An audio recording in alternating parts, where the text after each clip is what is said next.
মোহাম্মদ সেলিম আর হুমায়ুন কবির জোট বাঁধার চেষ্টা, এতে কি বামপন্থী আন্দোলনের অপমান? অবশ্যই অপমান। এসআই নিয়ে নির্বাচন কমিশন বিভিন্ন রাজ্যের জন্য আলাদা আলাদা নিয়ম প্রয়োগ করেছে, এক দেশ এক নিয়ম হওয়া উচিত ছিল কিনা? এক দেশ এক নিয়ম হওয়াটা খুবই দরকার।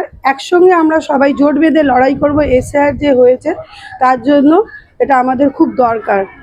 কেন্দ্রীয় বাজেটে বাংলার জন্য 2টি রেল প্রকল্প ছাড়া আর কিছুই নেই, কি কি প্রত্যাশা করেছিলেন? আমরা এই দুটি যে প্রকল্প করেছি তাতে তো আমাদের খুবই অসুবিধা, কারণ হচ্ছে আমরা হচ্ছি ঘরোয়া মানুষ, আমরা দিন আনি দিন খাই।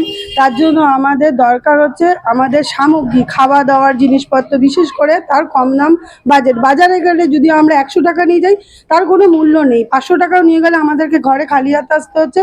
কিন্তু তার জন্য আমাদের খাবার দ্রব্য বিশেষ করে মূল্য কমানো দরকার, যেমন চাল ডাল তেল সবজি মাছ, এগুলো আমাদের খুবই দরকার। তাতে আমাদের এই ফোনের দাম বা আপনার ইলেকট্রিশিয়ান এইসবের কোনো আমাদের দরকার নেই, গ্যাসের দাম কমিয়ে দিতে পারেন, ডিজেল পেট্রোল এগুলো যদি আমাদের কমে খুবই উপকৃত হব। মমতা দিল্লিতে গিয়ে গর্জনের প্রভাব কি বাংলার নির্বাচনে তৃণমূলকে এগিয়ে দেবে? অবশ্যই। দিদি আমাদের মানে আমাদের জন্য যে দিল্লিতে গিয়ে লড়ছে তার জন্য আমাদেরকে তো এগিয়ে দেবে। আর 26-এ দিদি অবশ্যই থাকবে। দিদি আমাদের হচ্ছে অগ্নিকন্যা। তোমার নাম? আমার নাম শুভ্রা দাস।